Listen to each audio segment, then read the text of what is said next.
Welas asih mas, salam rahayu mas. Salam kelas AC. Rahayu, rahayu, rahayu.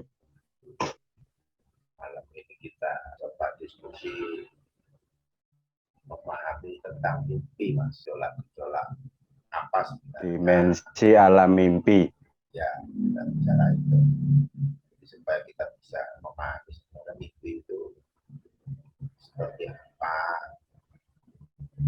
kaitannya dengan manusia. Kalau itu ditanggapi itu nanti akan bagaimana, kalau diabaikan itu akan bagaimana. Karena setiap orang pasti mimpi mas, setiap orang itu pasti mengalami lah. Dan monggo mas, ada apa, kita diskusikan malam ini. Mimpi. Beda. Mimpi ku ono primbone, Pak. 1001 mimpi. Iya, Primbon. Eh, kita analisa dimensi mimpi anu ya secara baik intelektual maupun mentalitas. Kenapa terbentuk mimpi? Baik itu mimpi yang apa menakutkan maupun mimpi yang menggembirakan. ya, Jadi dan kita bicara mimpi itu kan uh, ritmenya nggak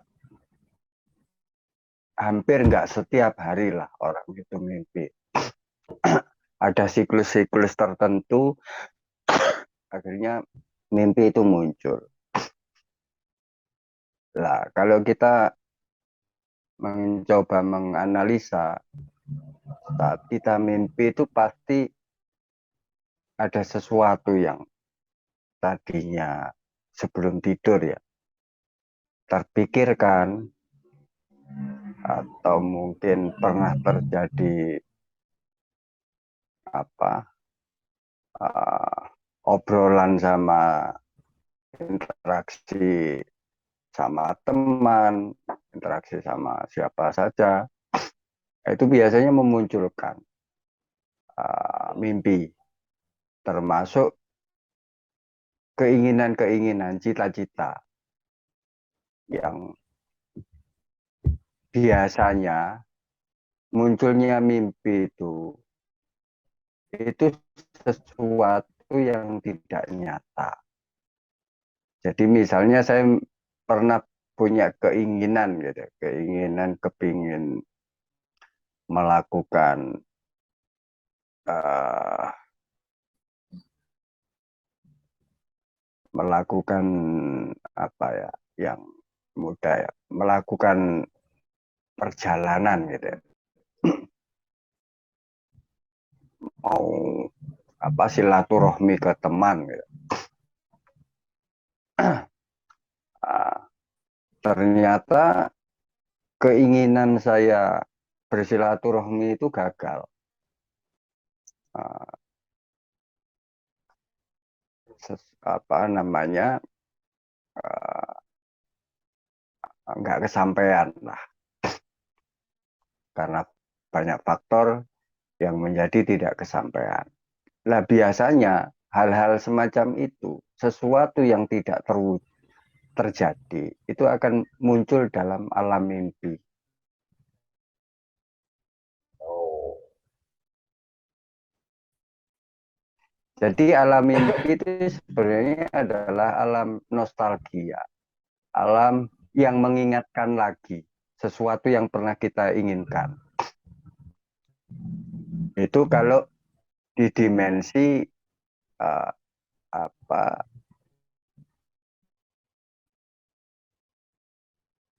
tidak berurusan dengan traumatis kekhawatiran. Tapi kalau nanti interaksinya itu berhubungan dengan trauma otomatis kekhawatiran, itu pun akan jadi mimpi,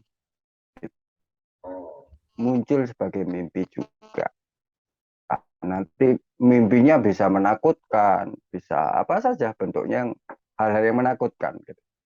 Jadi sangat erat antara kejadian yang tidak sempat terjadi, atau keinginan-keinginan yang tidak sempat terjadi, sama trauma-trauma yang pernah terjadi.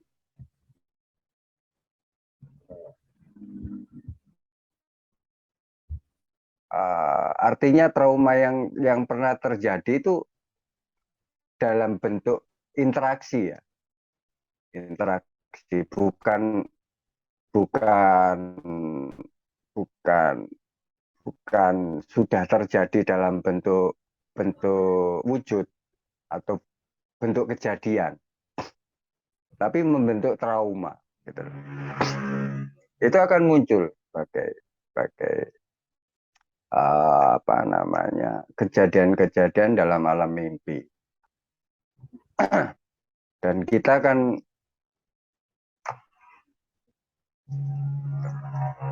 sering mengalami hal-hal semacam itu, ya. Akhirnya kita pikirkan ada apa ya, ada kejadian apa ya.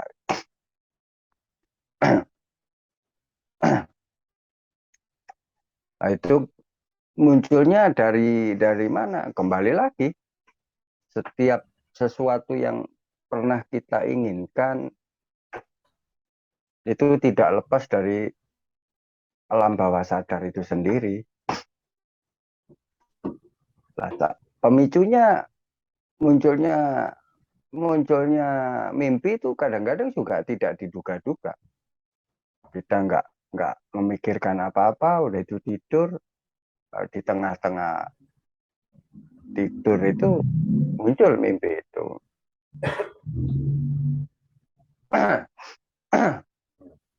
Nah, itu kejadian-kejadian yang sebenarnya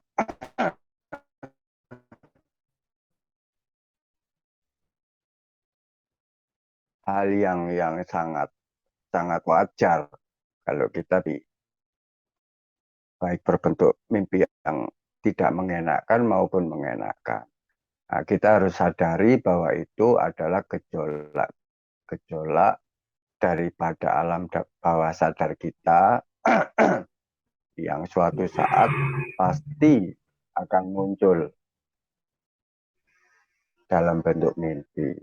Ya, meskipun kemunculan alam bawah sadar tidak hanya dalam bentuk mimpi, tapi ini kan sekarang konteksnya kita bicara mimpi. Lah, apakah lingkaran mimpi itu cuman bermain di bentuk-bentuk semacam itu? Kalau kita tahu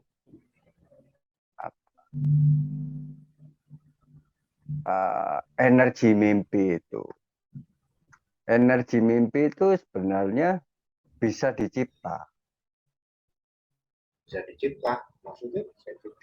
Bisa dicipta atau diniatkan lah, bisa diniatkan sebenarnya.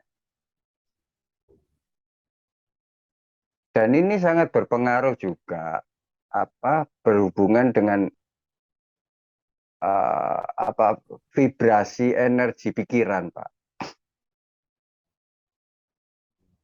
Jadi misalnya gini, secara emosional saya itu dekat sama sampean. Kita sering ngobrol-ngobrol. Itu dalam alam dimensi mimpi. Itu bisa kejadian, gitu. Jadi misalnya gini. Samen di sana ada kejadian sesuatu, ya. Ada kejadian sesuatu.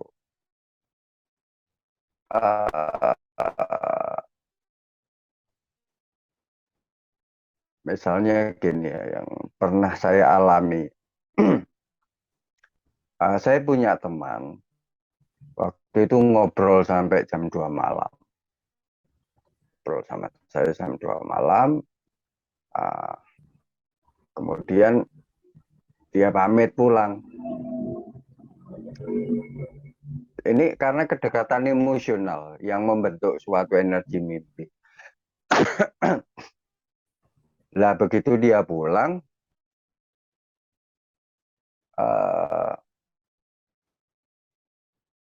saya sekitar jam 3 malam itu tidur. Atau pulas-pulas, saat pulas saya tidur itu jam 3 pagi. Saya bermimpi di situ. Ada kejadian musibah, orang meninggal. Orang meninggal, dan saya terlibat di situ. Mulai menjaga jenazahnya, sampai mulai memandikan, mengkafankan, sampai menjaga mau berangkat ke makam. Tidak selang mau diberangkat ke makam, saya menghentikan, jangan dulu, gitu. Jangan dulu dimakamkan. Kenapa? Ini masih ada mayat lagi yang mau datang. Nanti sekalian aja diberangkatkan. Ya selang berapa waktu lah, karena di alam mimpi saya nggak tahu waktunya berapa menit ya. Itu datang satu mayat lagi. Sudah dimandikan tapi sudah dikafankan.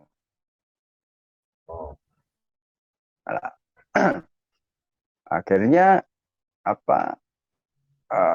sampai mau siap diberangkatkan, saya terbangun. Begitu saya terbangun, saya nggak mikir apa-apa lah. Saya pikir ya, ini mimpi lah. Ya memang cukup agak mengerikan kalau kita bicara, nanti saya ceritakan lebih detail kondisinya, yaitu kan berhubungan dengan mayat itu kan ya jelas ngeri-ngeri nil lah gitu. Ya, Bahasa ya. Besoknya sekitar jam 1 siang saya ketemu lagi sama teman saya. Lah, janjiannya jam 7 pagi ketemu saya.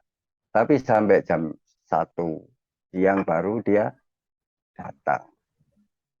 Setelah datang, dia cerita di tempatnya itu dia kenapa nggak bisa tepat waktu datang, karena di tempatnya itu ada orang meninggal hampir sama seperti yang ada dalam mimpi saya. Jadi dua mayat itu sama kejadiannya. Satu mayat masuk masjid mau diberangkatkan, datang lagi satu mayat. Akhirnya baru diberangkatkan. Nah, koneksitas alam mimpi itu bisa terbentuk dari kejadian-kejadian emosional.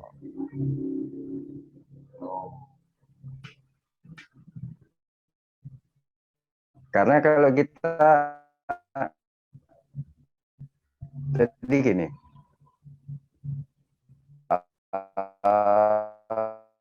itu hampir seperti Rogo Sukmo, Pak.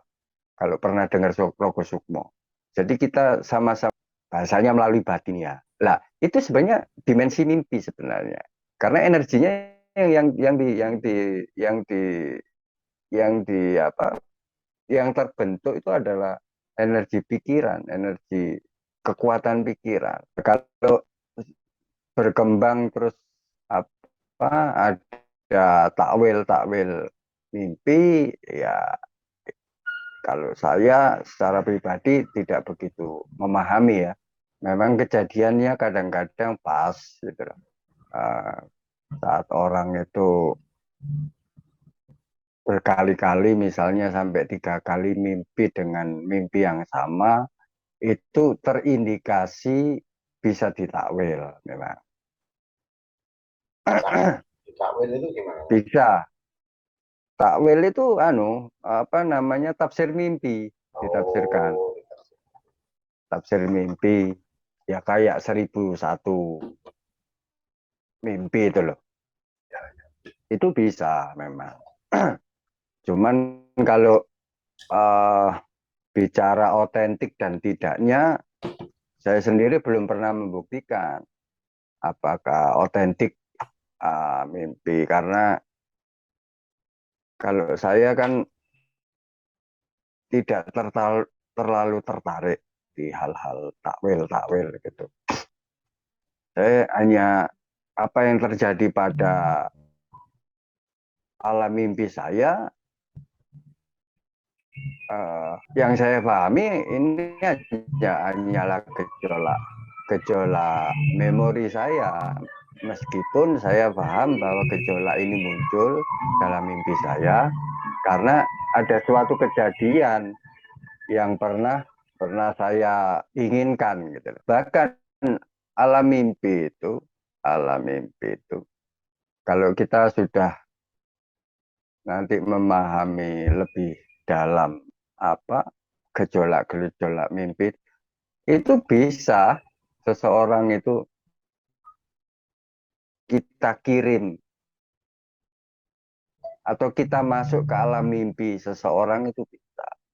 Banyak variabelnya, banyak variabelnya. Tapi kalau sudah masuk ke dimensi memasuki alam mimpi, itu berapa pemahaman yang lebih dalam masalah kekuatan pikiran itu. Sama dengan bagaimana mensugesti orang dengan berhadapan, mensugesti orang dengan uh, tidak berhadapan. Orang yang tersugesti itu kan intinya kan orang yang nggak apa, dalam tanda kutip ya, orang yang nggak sadar. Lah orang nggak sadar itu dalam tanda kutip ya orang tidur. Nanti dimensi apa, vibrasi energi pikiran ditambahi vibrasi prana, itu disatukan, bisa masuk ke alam mimpi seseorang. Jadi rahasia-rahasia mimpi itu luar biasa sampai bisa ke situ. Nah, kalau kita ber di lingkaran mimpi-mimpi yang kejadian-kejadian keseharian itu pada diri kita, misalnya gini, kalau mau mencoba mengeluarkan alam bawah sadar masuk ke dalam alam mimpi. Jadi sebelum tidur, saya kepingin tahu wajah buyut saya. Itu bisa muncul, Pak, dalam mimpi itu. Tapi kembali lagi, soal validasi, itu nggak bisa dikatakan valid. Cuman paling tidak kita sudah dalam bentuk apa, track itu kita punya minimal mempunyai gambaran. Oh, buyutku ini wajahnya gini, pernah melakukan ini, pernah melakukan itu, nanti akan muncul. Jadi hebatnya mimpi. Jadi mimpi itu bisa terpengaruhi oleh kejadian yang tidak pernah terlaksana, cita-cita misalnya, atau kejadian karena trauma, tapi belum menjadi fakta kejadian. Bisa karena dibentuk sendiri atau dicipta sendiri melalui keinginan sebelum tidur gitu. Aku kepingin mimpi gitu. Itu bisa. itu Atau perlu talent nggak, Mas? Ada talent apa enggak itu? Ada bakat?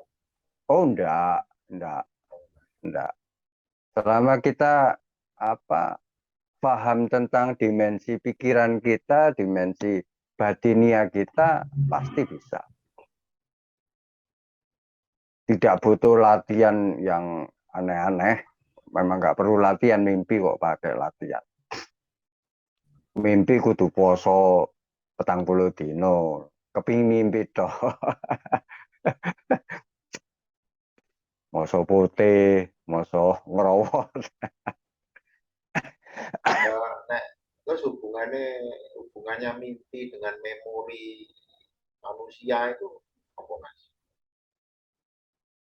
Kan itu kadang-kadang kan kita itu apa ya, pernah pernah melakukan sesuatu kerjaan apa tahu-tahu timbul lagi gitu, muncul di sini. Nah, itu berarti ada hubungan dong antara memori manusia dengan mimpi.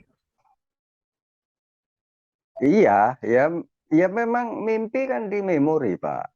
Tapi kan memorinya alam bawah sadar, Ya. bukan memori saat ini. Makanya kemunculannya juga saat-saat tidak diundang, Mbak. Padahal nggak memikirkan apa-apa. Jadi mimpi itu bisa diundang, bisa muncul dengan sendirinya. Tapi intinya semua ada di memori. Semua ada di alam bawah sadar kita. Makanya kalau kita mau membongkar diri ya, nyoba apa ngetrek membongkar diri melalui jalur melalui dimensi mimpi juga bisa. Sampai kita masuk ke dimensi alam bawah sadar kita yang paling dalam. Itu bisa, Oh, bisa ya. bisa. Jadi saya dulu itu apa gitu. Bisa nanti gambaran-gambaran diri itu muncul di situ. Makanya orang kan ada yang mengatakan bahwa mimpi itu bunganya tidur. Ada yang mimpi dianggap serius, akhirnya harus di apa ditafsirkan. Ada ini ada isyarat apa ini? Saya mimpi ini. Memang variabel memahami tentang mimpi kan banyak orang. Ada yang udah ya mimpi hanya mimpi. Tapi kalau kita bongkar benar, mimpi itu sangat erat dengan kehidupan kita yang yang masa lalu sampai masa yang apa mimpi apa masa sekarang lah anggap saja. Nah, cuman kemunculannya ini yang memang tidak bisa diduga. Kadang-kadang traumatis seseorang itu apa jadi emosional itu. Emosional diri kalau mimpi itu, mimpi yang wajar ya, mimpi-mimpi itu sangat erat hubungannya dengan emosional. Saya kalau emosionalnya lagi was-was itu, tuh kok gini. Itu biasanya yang muncul mimpi-mimpi yang nggak mengenakan. Artinya ada memori-memori apa ah, memori-memori masa lalu ya yang di alam bawah sadar itu terkonek, ter, ter, tervibrasi. Jadi saat saya seperti garpu tala gitu loh, Pak. Jadi saat garpu tala satu ini eh, saya was-was gitu. Garpu tala tentang garpu tala was-was saya dentingkan itu. Itu resonansinya itu sedimensi. Lah, was-was itu nanti resonansinya tentang rasa takut, terus apa penderitaan-penderitaan. Pokoknya yang membuat apa emosional ini kacau, nah, itu resonansinya ke situ, taran itu yang muncul saat saya gembira ya sama apa namanya karbutala kegembiraan saya bunyikan resonansinya ya bergetar ke memori-memori kegembiraan sama dengan kondisi tidur dan kondisi nggak tidur.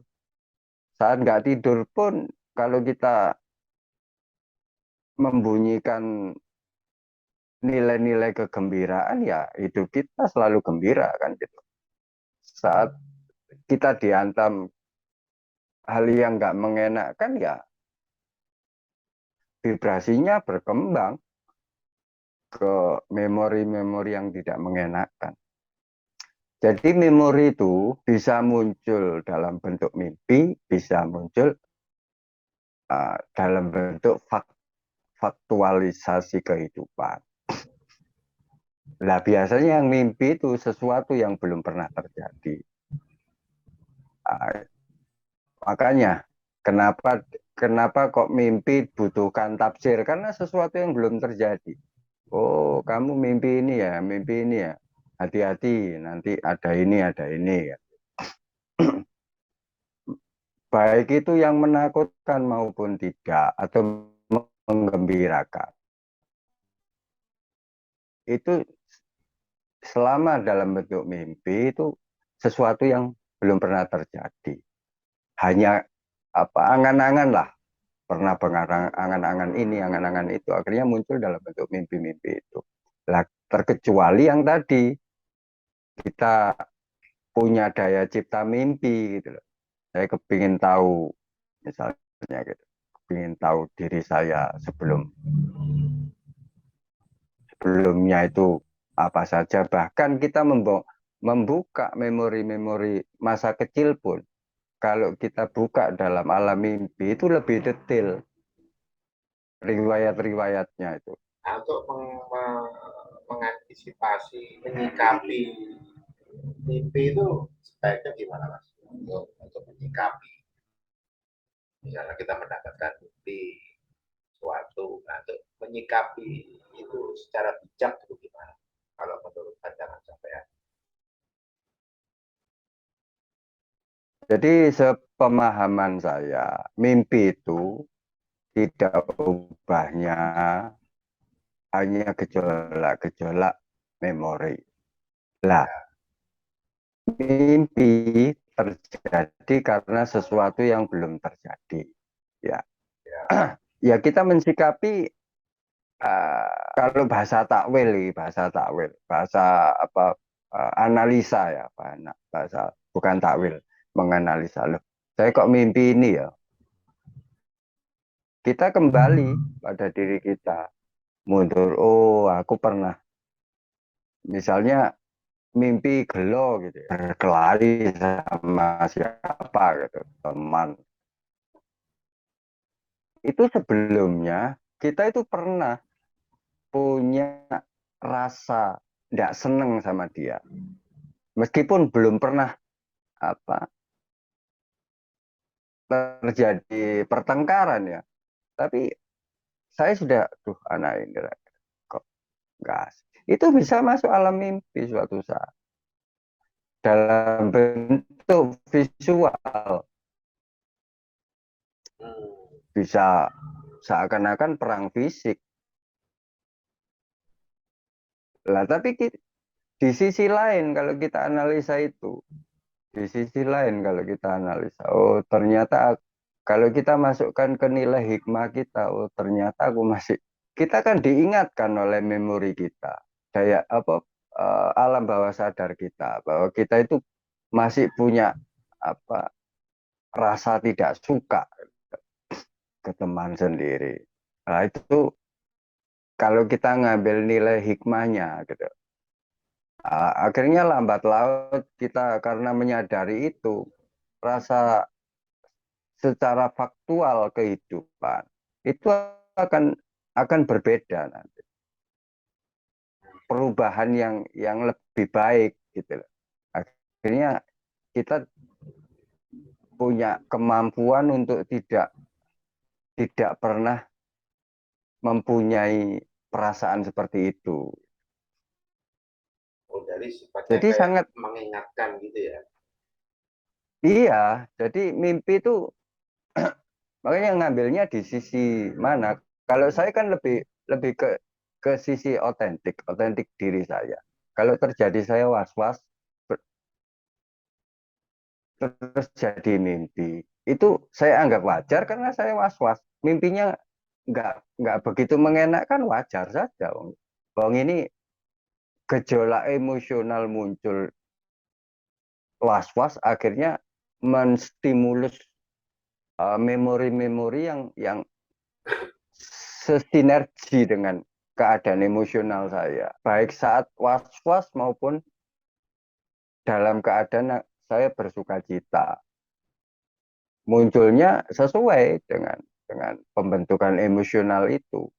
Kenapa menjadi suatu visual-visual gambaran dalam mimpi? Yaitu karena uh, tervibrasi dari beberapa peristiwa-peristiwa dalam dalam dalam memori. Makanya kalau mimpi itu seakan-akan kan kayak cerita, Pak. Seperti melihat cerita gitu. Jadi nggak satu apa variabel aja, ada variabel pendukung di sini. Akhirnya jadi cerita. Jadi nggak salah kalau kita ibaratnya menarik kesimpulan dalam artian, oh aku mimpi ini, terus kita menyadari bahwa itu adalah gejolak dari memori kita, atau oh ini mungkin bisa mengingatkan kita pada kita sebaiknya berperilaku dan sebagainya, kayak gitu ya Mas ya. Bagus ke sana ya. Iya, bisa aja gitu. Kalau makanya variabel mimpi itu kalau kita tarik dalam kesadaran, pasti ada pemicu gitu. Pasti ada pemicu. Lah, kadang-kadang pemicunya sekarang bisa jadi mimpinya lusa atau minggu depan. Ya, Lah, sesuai dengan rentetan ini, Pak. Itu bisa kita bisa kita tarik. Berarti dalam waktu sampai saya, misalnya saya ini lagi was-was hari ini gitu. Terus muncullah minggu depan, minggu ke depan, saya baru mimpi tentang was-was. Berarti selama 1 minggu saya tidak sadar bahwa bahwa saya masih was-was. Karena apa? Resonansi bekerja terus sampai memunculkan suatu cerita. Termasuk kegembiraan juga gitu. Lah, apakah mimpi itu menjadi suatu bisa dijadikan apa pedoman untuk menjadi fakta? Karena akhirnya pertanyaannya ke situ. ya. Nah, kembali lagi, kalau menurut saya tidak bisa karena ibarat apa suatu peristiwa yang tidak